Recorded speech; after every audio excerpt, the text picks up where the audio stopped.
You know what's really annoying? Optimistic women are really annoying. Here's a couple chairmen, chair ladies, chair babes. I don't know what it is you like these times. From the Republican Party, chair chicks from the Denver County Republicans. Kristina Cook, thank you for being here. Thank you for having me. And the polar opposite is El Paso County, Tamra Farah. Thank you for being here. Thanks for having us. All right, let me just start over here. You guys volunteer to do some of the most insane work because everybody in the party hates each other, everybody complains, everybody fights, and then it all goes up to you as county chair. Why do you do it? Because I believe in this country and I believe in our party. We are red hot on the right, okay? On the left, there are 50 shades of dark blue, but we're red hot. And I really believe, yes, we have an issue with getting the message out, the real story that's happening, but our president has turned this country around. I mean, the economy's better than it's been since I was 9 years old. Please don't do the math. And, you know, women, I was just reading today, 56% of the 5.6 million new jobs have gone to women. So whether it's women or, you know, any variety of other groups of people, African Americans, Hispanics, everybody, unemployment is lower than it's been or it's near record lows. So I was in a meeting the other day and the vice president was speaking. He told a fun story. He and his wife were on the beach and two guys with big bellies. Seriously, this is how he told it. The vice president was on the beach. Was on the beach with his wife. Were they both wearing those old school wool bathing suits that go all the way to the ankles? Yeah, I don't I'm pretty know. Sure. I kind of don't think so. But anyway, so these two guys with beer bellies and big Budweiser T-shirts, no joke, were walking down. One points at him and says, "You're the vice president, aren't you?" And he was like, "Yeah, I am." He goes, "Well, you tell the president I made twice as much last year as I did the year before, so keep doing what he's doing." Oh my God! Now you're in Denver. Yes. There are no Republicans by law in Denver. That's not Why true. do you do this? You're a hunted species in Denver. That's at least they're allowed to roam down in Colorado Springs. They are allowed to roam freely. free down there. We have a designated area. I mean, I went to my caucus in 2012. We could have held my precinct caucus in a phone booth, and it's not because, you know, we had so few people, so few Republicans within my precinct. It was because nobody knew to turn out. Nobody wanted to turn out, and a lot of people have the same attitude you just expressed, that there's no use in being a Republican in Denver, but that is absolutely false. So all of our cities, almost all of our cities across the nation, are ruled by Democrats, and almost all of our cities are going downhill, and they're going downhill fast. So for me, I'm looking at the municipal level going, Republican solutions are the right solutions for Denver. We've got to find a way in order to work our way into the municipal government, have an effect on the municipal government, and then expand it from there. So that's my long-term vision. My frustration with the party has always been communication. Well, one, I think the party's dysfunctional when it gets into power and all sorts of things, but even getting a message out. You just talked about, I'll use the term pain points. You know, there are people who are worried about issues. Their health care is too high, getting a car is hard, yep. Getting a business going is hard. There are these things, and I think Republicans have answers. Why is it that Republicans as a whole seem to be so bad at coming up with that? I'll give, as a general, getting rid of Obamacare. I mean, people wanted to do that. We had the opportunity, and what are we going to replace it with? We can't ever seem to crystallize this in a way that regular people understand. First of all, am I off on that? Especially concerning Obamacare, I'd say that you're probably right. I mean, I've had a problem with our messaging because I don't think we're approaching it from the right direction. You know, I'm a conservative because I care about people.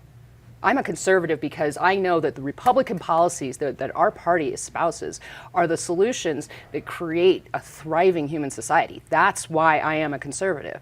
We don't get that message out enough because I think that a lot of people, you're both sitting here nodding your heads, a lot of people share that. We don't do, we tend to focus on facts and figures. And we don't connect it to people, which is if we lower the tax rate here, it means you have more money to invest, which gives more jobs. If you want a good economy, this is what we have to do. We don't attach it to the people, we attach it to the policies. And the left attaches it to people. That, in a nutshell. Right. Well, if you think about just what you hit on there, tax cuts, right? I mean, 70% of Coloradans experienced the benefit of the tax overhaul.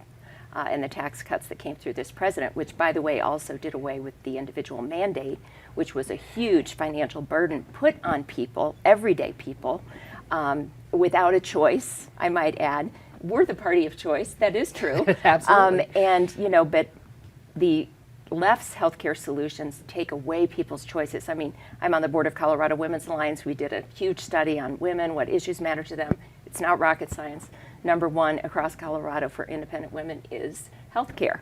But the thing is, we all know that if you let the marketplace have options and not have undue regulations that hinder competition, people will come up with inexpensive solutions to help moms with a couple kids and, not a very good plan. Whereas the Democrats want to take away all your freedom. You will not be able to have a private plan, and to the tune of $32 trillion. Exactly. So we really do offer more choices for single moms, for single dads, for families just starting out. You will have more opportunity and choice on balance when you vote Republican than if you vote Democrat. The thing that's always gotten me is I remember when liberals believed in free speech. I remember when liberals believed in due process. Now you're dating yourself. Yeah, forget about that. I remember when liberals believed these things. Those gorgeous years of Norman Lear and the ACLU and the ends don't justify the means. It was beaten into us through media. Now I'm starting to see a real difference between liberals, who are very quiet, and progressives, who the ends justify the means. Right. Whether it's the speech codes on college campuses, whether it's the red flag bill, which takes away due process, even though a red flag bill is a good idea, the things that they're doing seem so out of touch. And it seems like there's an opportunity for people who truly believe in liberty, truly believe in, who are liberal, to say, wait, that's illiberal. And now it's the Republicans who believe in something that used to be civil liberties. Well, exactly, and I think that's part of what you're seeing. And you look at the walkaway movement, for example. And that's the party's job right now, is really to give folks who are disillusioned with the left, with the Democrat Party, a place to walk to.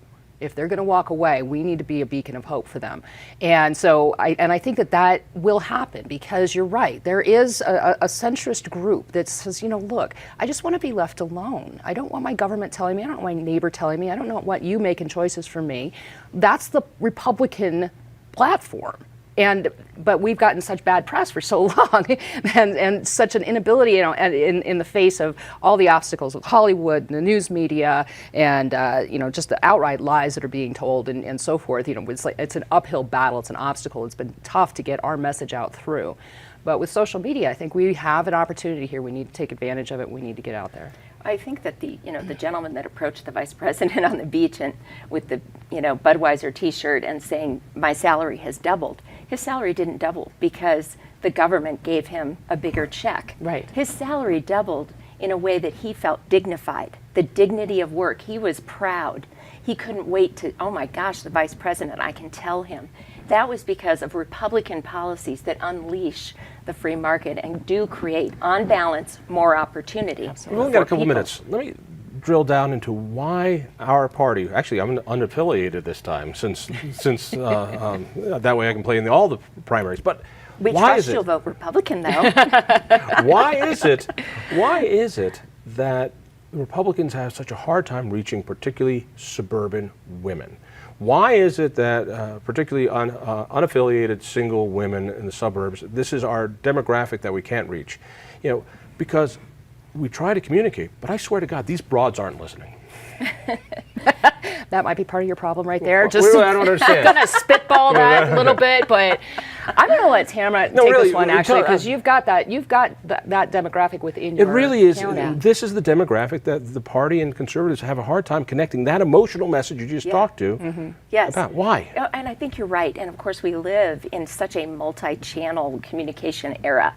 And so part of it is we need to know, where are those millennial women hanging out? And they, and there's studies, we can look there. We can say they hang out on certain blog sites. They hang out on certain, obviously Instagram and, various social media sites, not just Facebook. So part of it is getting our message adequately to them in a way that they can hear it. So let's say the environment, for example. The environment is huge for millennials.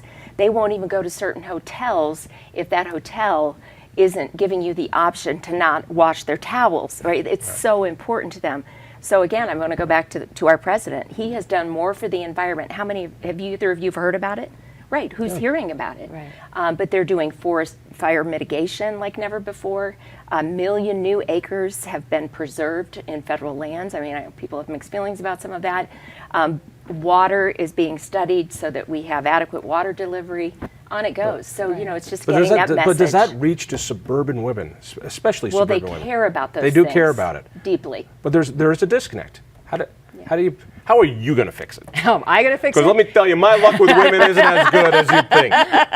How am I going to fix it in an urban county? How am I going to reach suburban women? So, I mean, we all work together within the metro area in terms of trying to get a cohesive message. Our approach is looking at it from a different angle. That Republican values are about community, they're about helping each other, and it's that kind of angle that we're working on. Well, and also what you're doing is different. important. You're actually talking to people. And that's something that I think our party hasn't done. So Right. hats off to both of you, because the restraining orders keep me from talking to a lot of people. Thank you, thank you. Listen for me on KHOW Radio, read me in the Denver Post, tell a friend about the Independence Institute. We'll see you next week.